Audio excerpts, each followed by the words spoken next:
What is going on, beautiful people of the world? My name is Garrett Wolf, and I am the host of the #1 podcast for people who are trying to go from skinny fat to fitness freak. I've built my body over the last 8 years through trial and error, and in the last 3 years, I've helped hundreds of online clients shred unwanted fat and embody the best version of themselves. Now, let's jump right into today's show.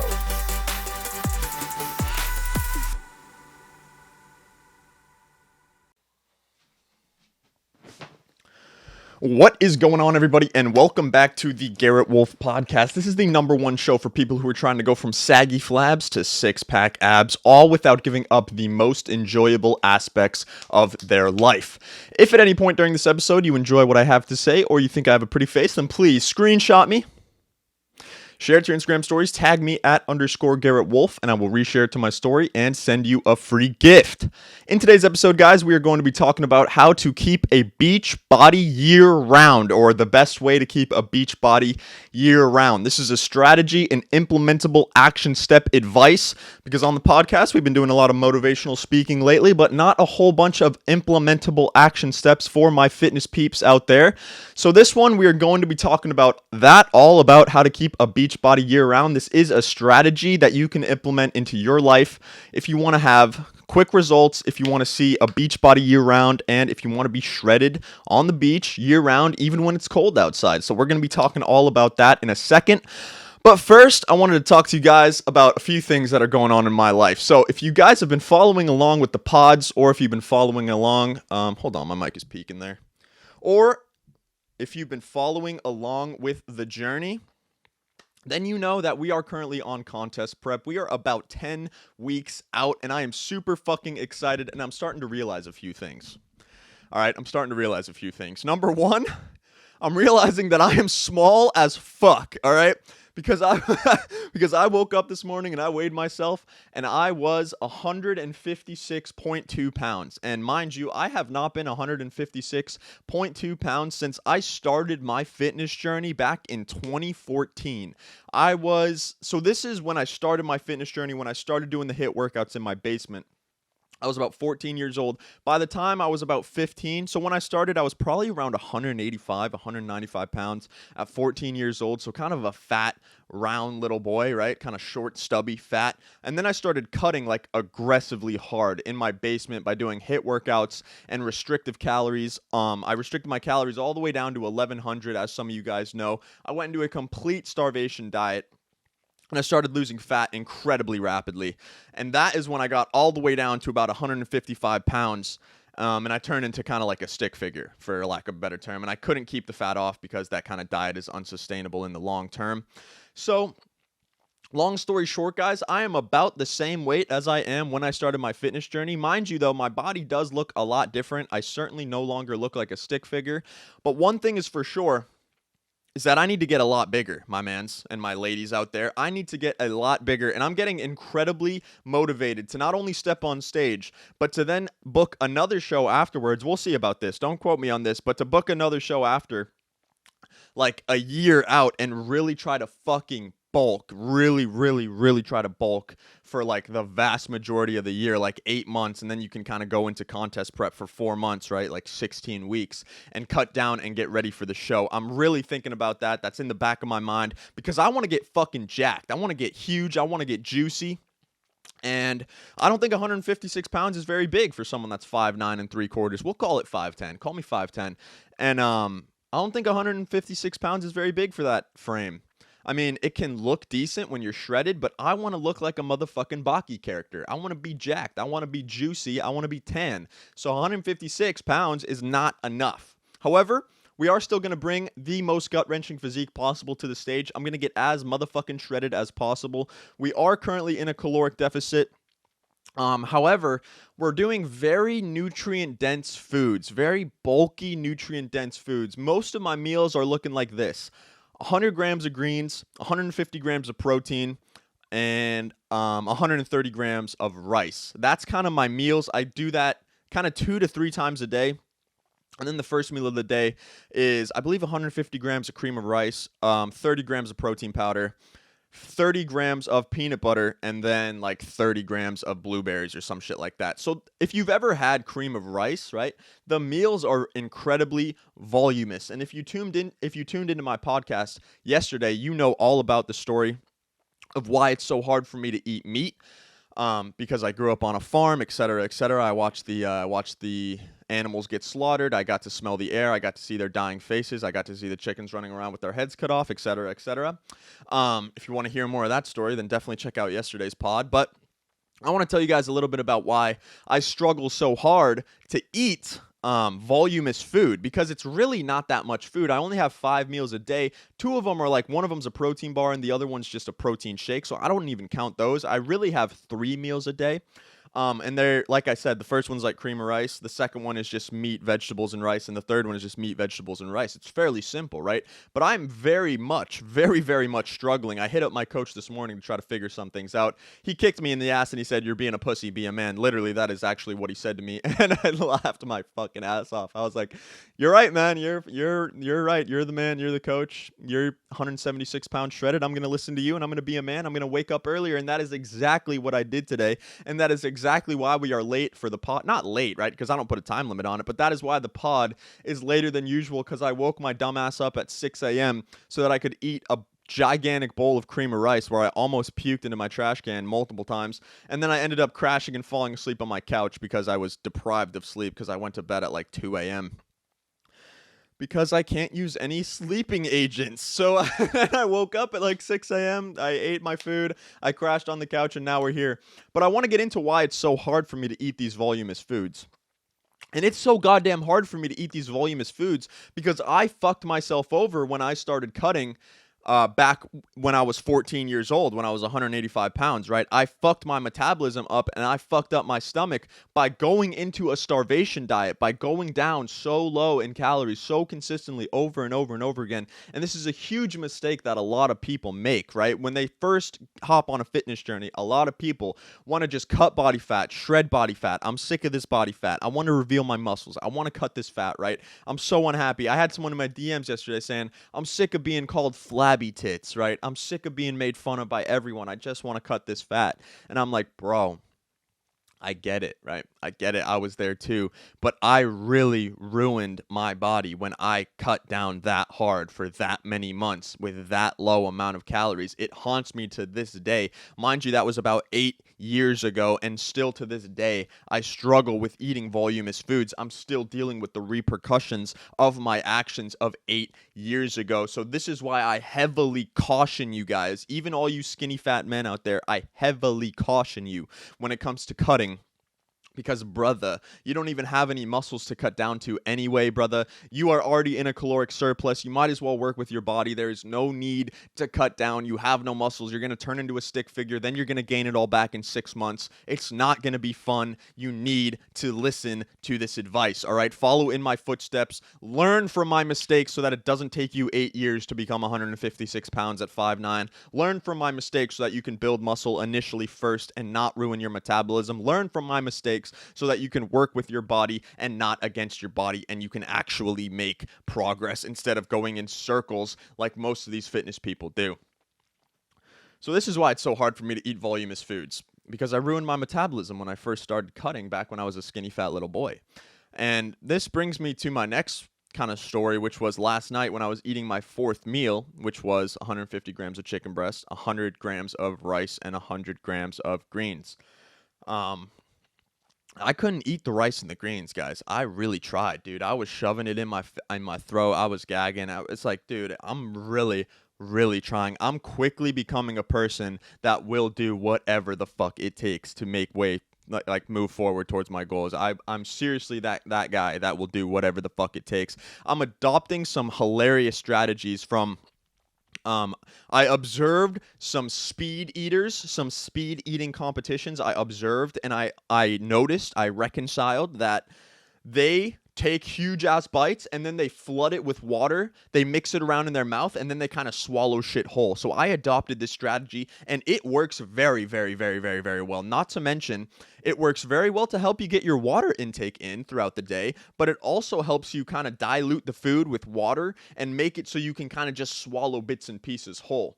However, this strategy does not exactly work when it comes to meat, like chicken breast. So this brings me to, I'm the type of person that will do whatever the fuck it takes, and hopefully you guys are too. Maybe you can pull some motivation from this story. But is that David Dugan? If that's David Dugan, what's up, dude? How you doing? Anyway, yesterday night I was on meal 4, right? So chicken, greens, rice. I couldn't eat the chicken, or I couldn't eat the greens, I couldn't eat the rice.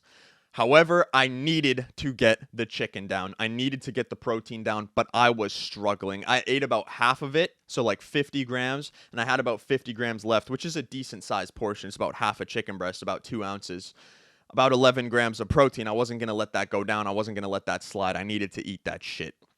So what I did was I cut it into little tiny squares or little tiny pieces, whatever you want to say, and I started popping them in the back of my tongue and swallowing them whole like pills with my water bottle. And I did that, and I ate the whole chicken. It was gross. There was one piece that was a little bit too fat. When I swallowed it, I gagged it right up onto the floor. It was freaking disgusting. It was so gross. But I got all the chicken down. I swallowed it whole, and so that's what the fuck it takes. Whatever the fuck it takes to get that meal down. I arguably could have done the same thing with the broccoli. I'm kind of pissed off at myself that I didn't, but I have to give myself a little bit of leeway because it's only day 3. I do have all these struggles and I'm trying to get through it the best I can. And this is why you need to be a do whatever it takes kind of fucking person. Do whatever it takes kind of mentality. Because if I didn't do that, I would have just thrown the chicken away and been like, yo, fuck it. And then I wouldn't be able to bring my best physique to the stage. I wouldn't be able to cut. I wouldn't be able to keep all the muscles that I have. I would start losing size. I would start gaining body fat. It would be all kinds of shit. So hopefully you guys can pull some motivation from that story, or maybe you can learn something. Just do whatever the fuck it takes when it comes to your goals. And that's what brings me to the topic of today's pod. How to keep a beach body year round. This is a strategy that you guys can implement, that you guys can kind of put into your life. If you want to keep a beach body year round, here's what you're going to want to do. Number 1, you want to go on an aggressive cut until you're happy with your body fat levels. So this entails being in a caloric deficit of about 300 to 500. You can go all the way to 1,000, but this is what I call a disgustingly aggressive deficit, because this is kind of what I did back when I was skinny fat, and this is what ruined my metabolism, so I would caution you on that. But I would aggressive cut 300 to 500 calories as long as it takes until you're happy with your body fat levels. All right? And this is a bit nuanced because you need to be careful, because I just told you guys that I did an aggressive cut when I was skinny fat and I fucked up my metabolism for the next 8 fucking years. And so you guys need to be incredibly careful when you're aggressively cutting, because you don't want to go really longer than 3 months. If you go longer than 3 months, you're going to start ruining your metabolism. Your body's going to go into starvation mode. It's different for each person, right? It could be a month for you. It could be 2 months for you. It could be 6 months for you. I'm saying 3 months as a cautionary timeline. You need to be careful when it comes to an aggressive cut. If you find yourself getting stuck, if you find yourself plateauing at a certain weight, I would recommend reverse dieting for 1 week and then going back into an aggressive cut until you are happy with your body fat levels. And once you are happy with your body fat levels, I would suggest main gaining forever. And that is how you keep a beach body year round. But you have to be careful when it comes to main gaining, because some people think that that means just a bulk. No, it doesn't mean a bulk. You need to, step 1, aggressive cut until you're happy with your body fat levels. Step 2, you need to reverse diet out of that aggressive cut, which means you add 100 calories every single week until you start gaining weight progressively. And then you need to keep your calories at that number that you're gaining weight progressively until you stop gaining weight, at which point you can add an extra 100 calories or 50 calories depending on how your body responds. This is what main gaining is. You do not want to be in a giant caloric surplus. You want to be in a tiny caloric surplus so that you have a little bit more calories that you're consuming than you're burning throughout the day, so that your body has everything that it needs to pack on muscle consistently without you having to worry about adding on a bunch of extra fat. And this is how people like Thenex, if you guys know him, Chris Heria, this is how people like Gregory O'Gallagher, Kinobody, this is how people like Athlean X, right, Jeff Cavalier, they stay shredded year round, is because they get to a certain level of body fat that they are happy with, and then they reverse diet out of it and main gain for all of eternity, pretty much. And this is definitely a possibility. The only way this doesn't work is if you cheat on your diet, is if you go out and have drinks with the boys, if you go out and eat a bunch of ice cream, if you have cheat days on the weekends because you think that it's going to help boost your metabolism, which it's not. You're already main gaining. You're in a caloric surplus consistently. This is how you're going to be able to keep a beach body year round, all right? With no drugs, with no fucking bulking, cutting, reverse diet bullshit, with no crash dieting garbage. You need to just be in a deficit, all right, until you are happy with the levels of body fat that you get to. Whatever that looks like for you, then you need to reverse diet back up, add 100 calories each week until you start gaining weight, and then you need to main gain by keeping your calories the same, lifting heavy in the gym, making sure you're getting at least 1 gram of protein per pound of body weight. You could even get more if you want, depending on how your body responds. And just keep it like that until you stop until you stop gaining weight.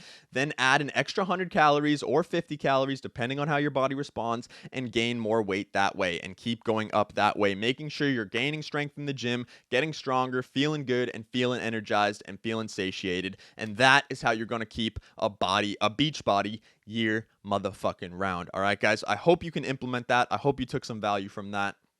And that it's pretty much how you keep a beach body year round. That's how all these athletes do it. That's how they all do it. And so it's pretty cool. So implement that shit. Let me know how it works if you want to have a beach body year round. And if you want some help, obviously hop into my DMs on Instagram @_Garrett Wolf. I'll give you some tips. I'll give you some pointers, some implementable action steps that you can do right away. And in other news, guys, before I close out the pod, I wanted to mention something kind of funny, kind of interesting, kind of cool, actually. I'm kind of excited about it. Somebody actually drew us for the first time. They drew like a portrait of us from like one of my pictures. I don't know if that's weird or creepy or anything, but I think it's kind of cool because it's like kind of a fan, right? A fan kind of drew me. And he took a picture from my Instagram and he drew it like on a piece of paper and he sent it to me in the DMs. He's like, "Look, it's you." I'm like, "Whoa, that's pretty fucking cool, dude. He drew me. That's kind of dope. No one's ever drawn me before." I'll post that on my story later on if you guys want to see it because it is pretty cool looking. And I just think that's pretty cool. So starting to build up the fan base, starting to build up the credibility, everything like that, the know, like, trust factor, and it's getting pretty cool. My next announcement, guys, is I'm going to be running a 14-day challenge next week starting probably on Monday, depending on how long it takes to get people in it, to fill it. But it's going to be starting next week for sure. We're doing a 14-day challenge. It's meant to lose 3 to 5 pounds in 14 days, obviously. So it's an aggressive cut. If you guys want to join, just shoot me a message on Instagram. Just say like 14-day challenge. And I'm going to be coaching you guys one-on-one for free for 14 days, getting you guys to lose 3 to 5 pounds in those 14 days. Give you a little taste of what success feels like. Give you a little taste of what positive momentum feels like. And give you guys a little bit of taste of what the Alpha Movement Academy is like. So if you guys like it, we can definitely talk about a longer term plan. Or if you guys just want to copy that 14-day challenge over and over and over again until you're happy with your levels of body fat, that's absolutely fine too. And then you can reverse diet out of it and you can main gain and keep a beach body year motherfucking round. So that's pretty dope, guys. If you want to learn more about that, again, hop into my DMs. Let me know you're interested. Just shoot me the word like 14-day challenge or the number 14 and I'll know exactly what the heck you're talking about. Other than that, guys, that's the end of the pod. Hopefully you got some value. If you did get value, screenshot my face. Did you get it? Share it to your Instagram stories. Tag me @_Garrett Wolf, and I'll reshare it to my story and send you a free gift. Other than that, guys, it's been your boy Garrett Wolf, and I will see you all in the next podcast episode. Peace, peace. Thank you so much for tuning in today. Hopefully you got some value. If you did get value and you want to learn a little bit more about how you can go from skinny fat to fitness freak, just head over to my Instagram @_Garrett Wolf and DM me the word muscles and I'll reach out to you and see if I can help. Again, thank you guys so much for tuning in today and I will see you all in the next episode. Peace, peace.